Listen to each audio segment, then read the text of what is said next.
could try to play, but you're never gonna beat me. Look the other way, what I'm doing ain't easy. Bloody hands stained from the people who deceive me. Muddy hands break through the chains, go free me. Looking for change. You know, I've never felt in danger of being, like, you know, robbed or anything in the parking lot here at Peppermill. But I really don't feel in danger of it this week.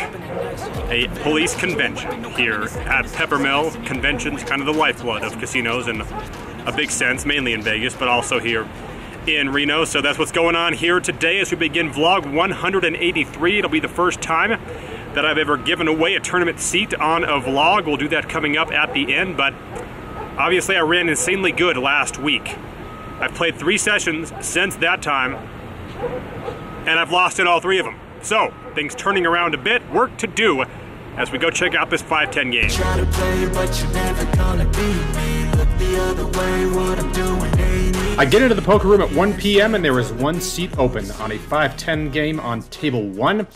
And I get into a below average seat in that game as the pro known as Turtle is on my immediate left, which is never ideal. Though I do get the 7 seat, which is ideal for vlogging purposes. I waited about 45 minutes before I played my first hand when I was dealt pocket jacks, but not 1 but 2 guys had him beat on a king-high board, though fortunately I didn't lose much. Then I raised queen 10 of hearts and got a king-jack 7 flop. The self-described hippie let out for 30, and I called. The pro MC was in his usual spot, and he raised to 100.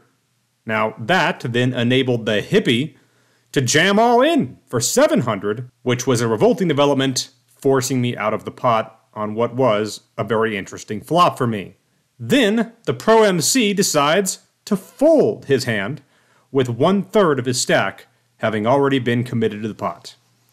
How about this hand? I decide to raise the 8-10 of hearts, 8-handed from +1, and get 3 callers, including the LoJack, who I can only describe as the most sporadic poker player in Reno. I think this might be the 2nd straight vlog in which I'm describing him that way, but what can I tell you? It applies. With 125 in, the flop is 10-7-5 rainbow, and it gets checked to me. With top pair, I bet 35, and as you may have seen coming, the LoJack is my only caller. So with 195 in, the turn is a 3. I decide to bet 60 here. I really had to hope that he didn't raise, because he will often show up, despite it being a multi-way pot, with a slow-played aces or kings here. It is bizarre when he does that, but it's happened on a number of occasions. And what he does, he waits till the turn to kind of spring his trap. But since he just called, we can rule out him having a monster. So with 315 in, the river comes a 4. Now, if he does have a better 10 than me, he's not folding, no matter how much I bet. But I had a pretty good idea that all of his 1 pair plus straight draw hands, like 7-8 and 7-9, might be used as bluffs here. So, with those 2 things in mind, I decided to just bet $25, assuming that he would just call down with a bigger 10, or potentially turn some bizarre hand into a bluff. He doesn't think about it for more than a couple of seconds, and raises me to 250. Now, the other thing that I felt, having played with him for years, is that he would not have raised that much if he had a 6 here. I've seen how he raises with his big hands and how he raises with his bluffs, and this tends to be very bluffy when he makes this kind of a huge sizing over a tiny bet like I made.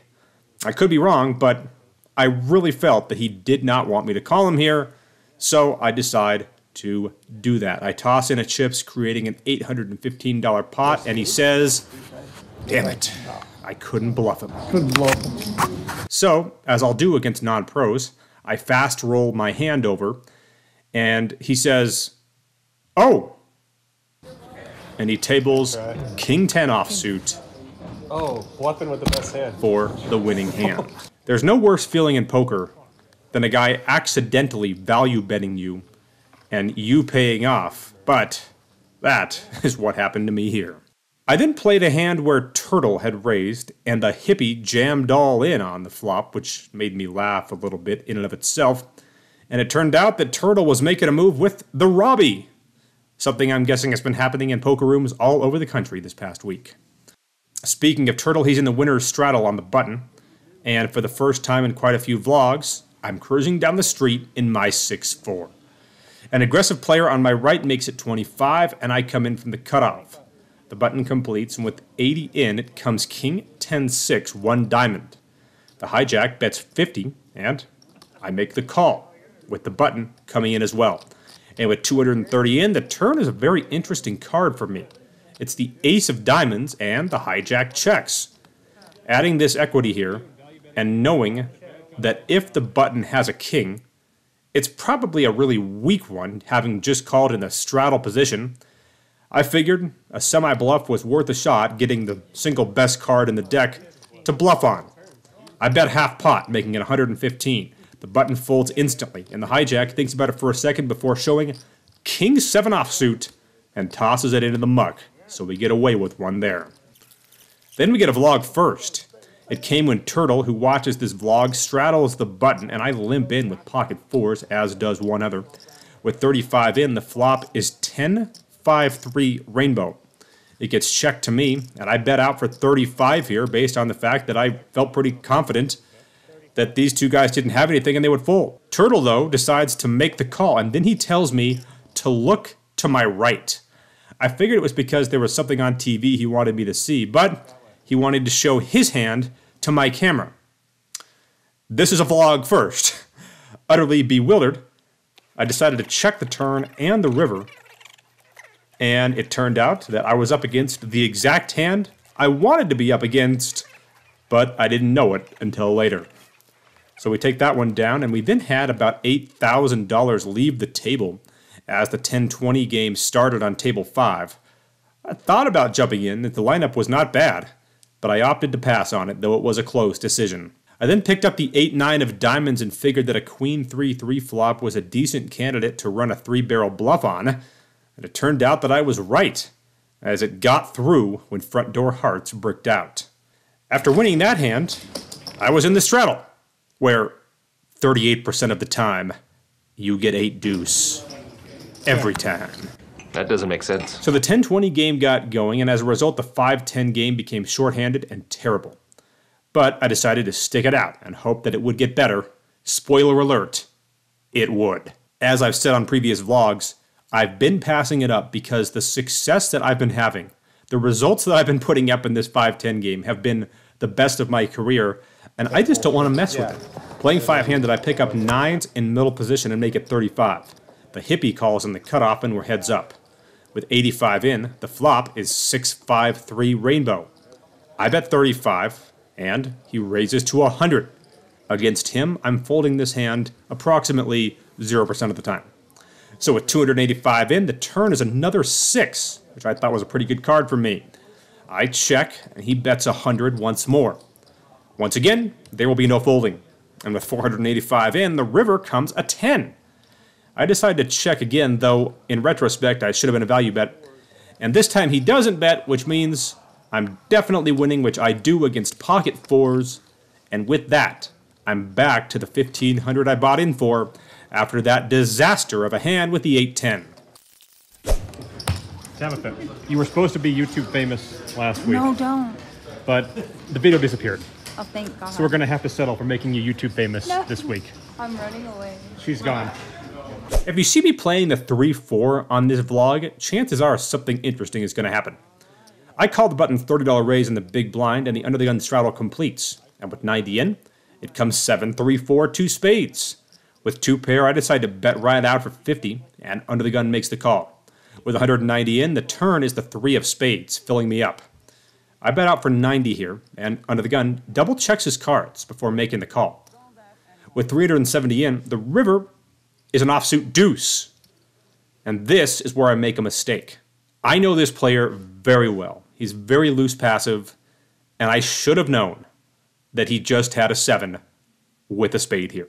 It was so clear based on a number of factors in this hand. I should have sized down. Instead, I decided to hope that he had something a little bit bigger, and I bet 200. Now, he still thought about this for quite some time, but ultimately turned over exactly what I mentioned.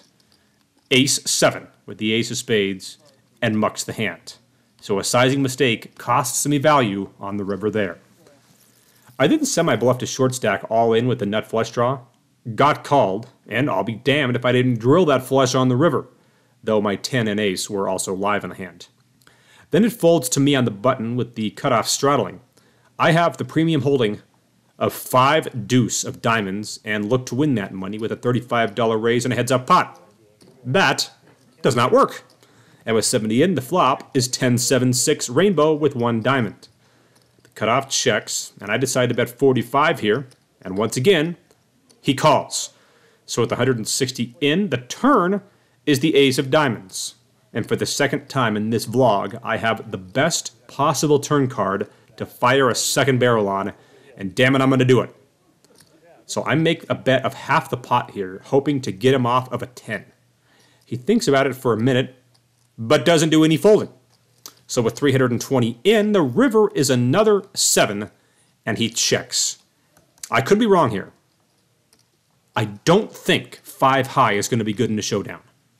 I glance over at his stack, and he has about 250 left, which is an interesting opportunity for me, one that I don't typically have in this game. He has basically the perfect size stack where I can put him to the test for all of it, and it's going to be tough for him to call. So that's what I do. I bet him all in for 250 with my 5 high here, and he goes deep into the tank. Finally, he starts talking and says that I must have ace-king. I'm thinking to myself, good. That's what you're supposed to be thinking here. And finally, after a minute, he mucks. And a rare 4-barrel bluff works out to perfection. This is a mid-session update. If bluffing is wrong, then I don't want to be fucking right.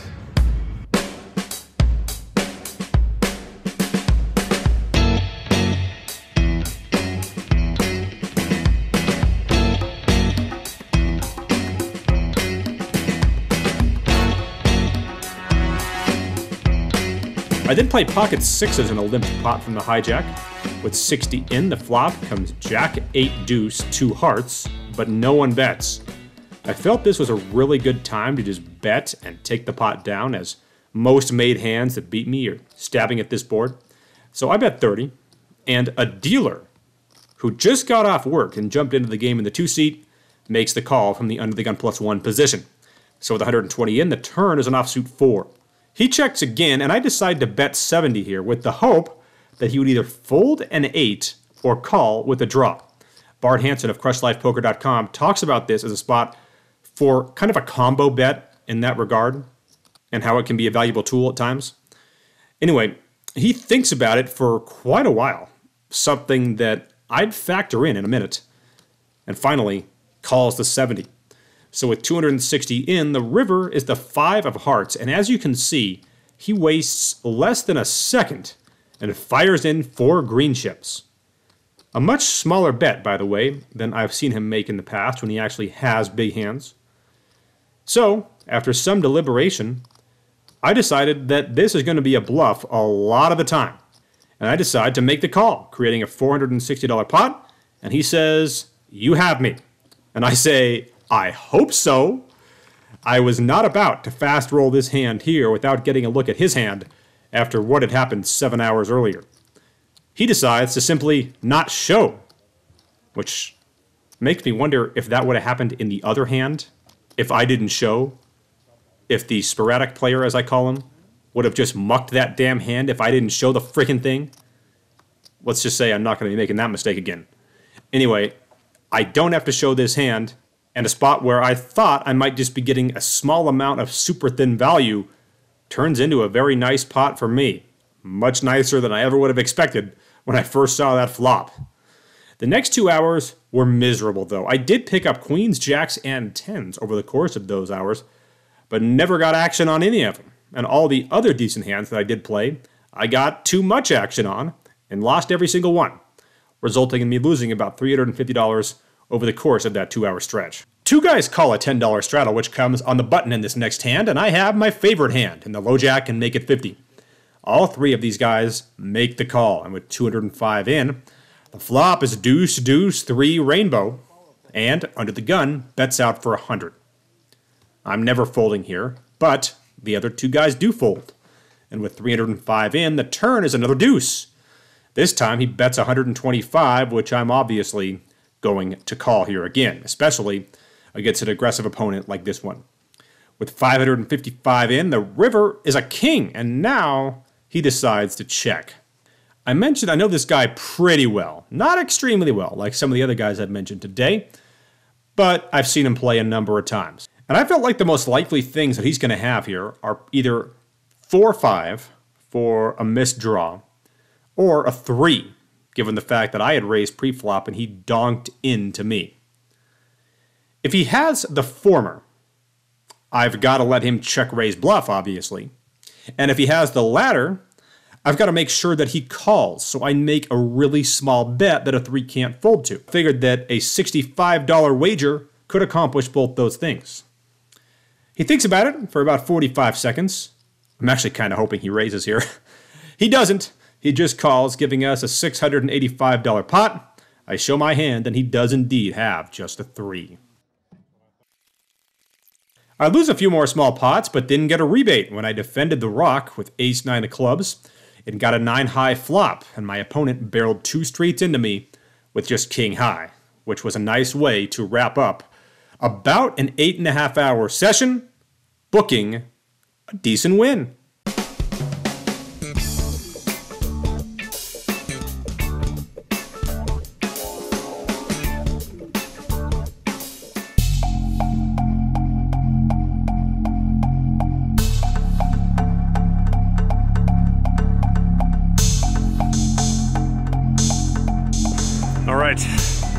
Let's see somebody try to mug me with all these cops around as I announce that I think this is a first in vlog history that I book after I tipped the cashier exactly a $500 win.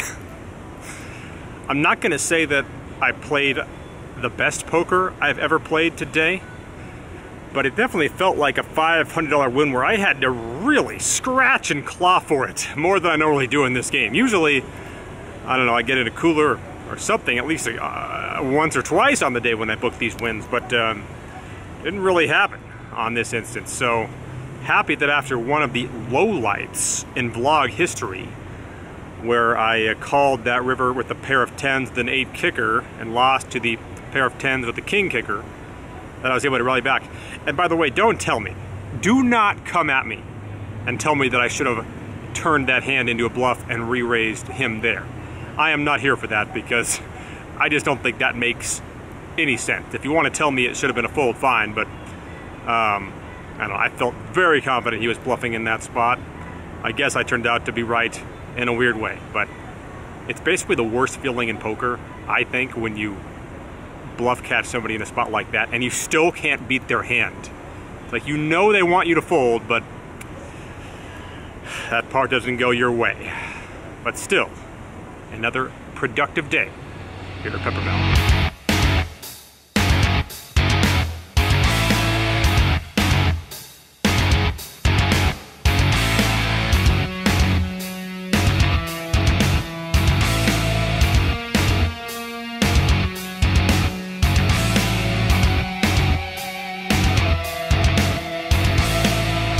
All right, checking in the day after vlog 183 was recorded at PEPPERMILL. The way that I didn't cooler anyone or anything in that vlog changed the following day. It came when I raised pocket kings and got an ace-king-9 flop, and one opponent happened to have ace-9. Actually, the professor, not the professor, but an actual professor was also in the hand, and he contributed some money to it as well, so I more than doubled up in the hand as a result of it. Unfortunately, despite that being a $2,500 pot, I was only even on the day because it came on a day where I ran terribly for the first 4 hours, including losing flush over flush to the hippie. Anyway, let's conclude this main event seat giveaway that I said I was going to do and take a look at some of the best comments that came in and decide who to give it to. Jay writes in, if you don't reply finalist to this, I will be personally reinstalling the flying saucers back in front of the big screens. That threat scared me, Jay, and I made you a finalist. Richard says some people say their wedding day was the best of their lives. I'm guessing they've never had two candy bars fall out of the vending machine simultaneously. Rodello writes in, what is your favorite quote from Rounders and why is it? In the poker game of life, women are the rake. Listen, I've covered this topic in the past, but it bears repeating. I absolutely love the line in that movie from John Turturro towards the end, after the story about, well, basically just min raising Johnny Chan in a stud game, which is kind of funny to think about that part of it. But anyway, I love the fact that he just goes, you put a move on Chan, you son of a bitch. Put a fucking move on Chan, you son of a bitch. Someday, I hope, and I won't be around to see it, but I just hope that a poker game is played where a story gets told and somebody says, you put a move on Deech, you son of a bitch. Vegas Aviation just had a great comment, and, well, this isn't exactly what I was looking for when I instituted this contest, but what the hell, because he said, you've done a better job of putting Reno poker on the map than anyone I can ever think of, and that's why I think the action at Peppermill has been tremendous the last few years. It seems like the more your channel grows, the better Reno poker gets, and because of your efforts, the main event tournament will have a huge drawing. My bet is it'll surpass the great run-it-up Reno events. I know the cash games will be off the charts as well. And he goes on to write most underrated poker vlog on YouTube. So what can I do? This guy's just spitting the truth right there. And yeah, it is great to see when people come into town as a result of this vlog. And it's happened countless times over the years and continues to happen. And it's always good to meet those of you that do show up and say hello when you stop by the Peppermill. Harold K., who's a frequent commenter on the vlog, writes in, I enjoy the narratives you lay out per hand. The situation against other players is so important. Question, how do you deal with an unplayed hand that would have been a big winner? I tend to worry about my play with that missed opportunity. Well, I think you know the answer to that, Harold, and it's the simplest answer you can give, and that is you don't worry about it. You can only control what you can control. And you know when it's correct to lay a hand down. You know that not playing the king 3 offsuit under the gun is the right move. The fact that the flop came all threes doesn't mean you should have played it. So as long as you know what the right move is and when to make said move, that's all you got to worry about. For me, and like I'm sure everyone has, I've struggled with going on tilt in the past, but now the times where I even come close to going on tilt never happen because of that. Like that's just never going to frustrate me when I fold the king 3 off and the flop comes all threes. Never going to do anything to me. But it's only when I do something stupid that I could be prone to tilt still, because I screwed up. I did something I know I shouldn't have done, and it cost me. That's what frustrates me. Matthew writes in, do you have any thoughts or suggestions for an aspiring poker dealer? I love playing poker too, but I'd like to hear some of your favorite qualities in a good dealer. And that definitely got me thinking, Matthew. I mean, certainly there have been a lot of great dealers that I've known over the years. My guy, Brett at Peppermill. You're Brett, right? Has pretty much been my favorite dealer since I started playing the year he started dealing in 2008. And you can tell, like, Brett's a great example. Like, you can tell that even if you win a huge pot and you only tip Brett $1, you can tell that he still genuinely appreciates. And that, I think, is a great quality. There are some that give you some attitude about that, I can tell. Obviously, dealing fast is a great quality, as you know. You can definitely have conversations with players while you're dealing, but I wouldn't do that when you start. I would say that it's best to just be all business to begin with and establish yourself that way. And then later on, you can start loosening up and chatting a little bit more. But when you first get going, I would just advise not saying anything and just being as efficient as you possibly can be. And by the way, I have to believe that dealing poker is one of the most profitable jobs you can get that doesn't require a college degree. Now, obviously, you're not going to make as much as, construction type jobs and the like in the short term. But I mean, for what it is, it's got to be up there. I mean, dealers, I have to assume, make at least $30 an hour. And oftentimes when guys win big pots, they make a lot more than that, especially for women. I mean, I see Stormy at the Peppermill. I saw a guy in one down tip her probably over $400 in green chips. So yeah, I would say that it's a good gig if you can get it. Some guys certainly mix that in with playing, like my guy Cordell at the Players Casino, Ventura. I've mentioned him before. Shout out to him. Have pulled that off. I would say if you play at a different casino than the one you deal in, that's what I'd recommend. And that gets us to James Stevenson. I think, James, you are going to be our winner. His question is, have you ever wanted to be the very best at something? Also, a similar related question. Does your heart still pound when you have a huge hand in a huge pot, the same as it did when you first started playing? It's a question that my dad has asked me and other people a few times. He raced dirt bikes in the late 70s and 80s. He made it to #1 overall his third year, and he held it for 6 years. He said every single race, he had butterflies, like he wanted to puke, and he never would have won if it wasn't, and he never would have won if that wasn't the case. Those butterflies were from how bad he wanted to win and show people he could do it. And he said that if he ever lost those butterflies, he'd stop winning. So let's go back to the start of your question, James. You said, have I ever wanted to be the best at something? And when it came to playing poker, I had to make it a very specific category that I thought I could be the best at. And that is people who play poker in Reno, Nevada that have a job. I decided that I was going to be the single best person in that category. And I will be damned if I haven't proven that I am. But that's not even the main point of this question that I liked and why James is going to win as a result of it. I just love the fact that he pointed out that no matter what you're doing, if you don't feel it, if you don't have that same excitement level to at least some degree compared to what it was when you started, then you're just not going to have the same results. And I feel that I still do have that. I mean, booking the wins still feels as good in 2022 as it did when I first did it in 2008. Now, as I said before, I've worked hard to win because of fear. I just can't imagine not being able to win, not being a guy capable of doing something that I've set my mind to, and I'm scared to be that guy. And that has motivated me to continue doing it. But I thought the way that James worded that is something that you should think about the next time you head on down and play a little poker. So James, get a hold of me, bdeach@yahoo.com or some other way. And if you don't, I will give that main event seat to someone else. Hit those like and subscribe buttons and follow me on Instagram at @BenDeach. And I'll see you back here next time. Work till it hurts, dehydrated thirst till I'm in a hearse.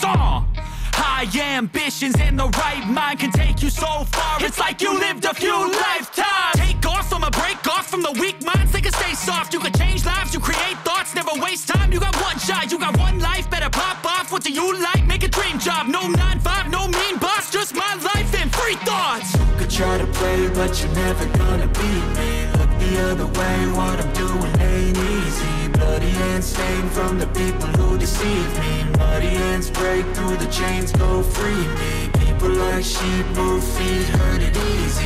You don't wanna be fast asleep when they scheming. Better stand tall, ready for a fight, believe me. When they try the chains, you can say no, free me.